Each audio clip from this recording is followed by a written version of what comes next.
എല്ലാവർക്കും news first മലയാളത്തിന്റെ പുതിയൊരു വീഡിയോയിലേക്ക് സ്വാഗതം. ക്രിക്കറ്റ് വാർത്തകൾ ആദ്യമേ അറിയാൻ ഈ ചാനൽ മറക്കാതെ സബ്സ്ക്രൈബ് ചെയ്യുക.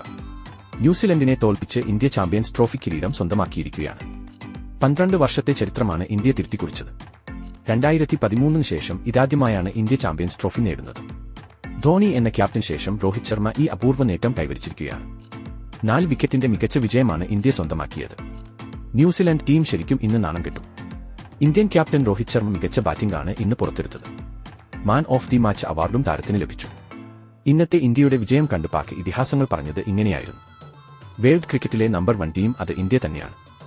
ഇന്നത്തെ മത്സരം ശരിക്കും ഞങ്ങളെ ഞെട്ടിച്ചു കളഞ്ഞു.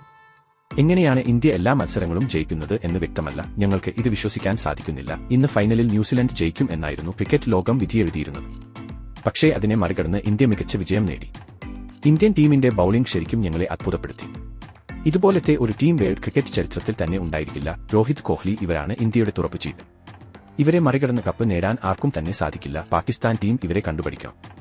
അല്ലാതെ ചെറിയ ടീമുകളായി കളിച്ച് നേടുന്നതല്ല വിജയം. ഇതുപോലുള്ള ICC ടൂർണമെന്റുകളിൽ കപ്പ് നേടണം, അതാണ് വേണ്ടത്. ശരിക്കും ഇന്ന് ഇന്ത്യ അർഹിച്ച വിജയമാണ് നേടിയത്. ബാറ്റിംഗിലും ബൌളിംഗിലും ഇന്ത്യ മികച്ച പ്രകടനം തന്നെ പുറത്തെടുത്തു. കളി ജയിച്ച ഇന്ത്യൻ ടീമിന് അഭിനന്ദനങ്ങൾ നേരുന്നു. പാക് ക്രിക്കറ്റ് ഇതിഹാസങ്ങൾ വ്യക്തമാക്കി. അങ്ങനെ മറ്റൊരു ICC കിരീടം കൂടി ഇന്ത്യ സ്വന്തമാക്കിയിരിക്കുകയാണ്. ഇന്ത്യൻ ആരാധകർ സന്തോഷത്താൽ തുള്ളിച്ചാടുകയാണ്. ക്രിക്കറ്റ് ലോകം കണ്ട ഏറ്റവും മികച്ച ടീം ഇപ്പോൾ അത് ഇന്ത്യയാണ്. കാരണം അത്രയ്ക്ക് മികച്ച പെർഫോമൻസ് ആണ് ഇവരിൽ നിന്നും നമുക്ക് ഇപ്പോൾ കാണാൻ കഴിയുന്നത്.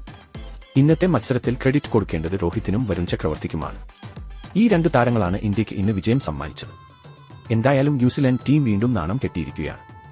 അപ്പോൾ ഇന്നത്തെ ഇന്ത്യയുടെ കളിയെ പറ്റിയുള്ള നിങ്ങളുടെ അഭിപ്രായം താഴെ കമന്റ് ചെയ്യുക. അതുപോലെ കൂടുതൽ ക്രിക്കറ്റ് വാർത്തകൾക്കായി ഈ ചാനൽ മറക്കാതെ സബ്സ്ക്രൈബ് ചെയ്യുക.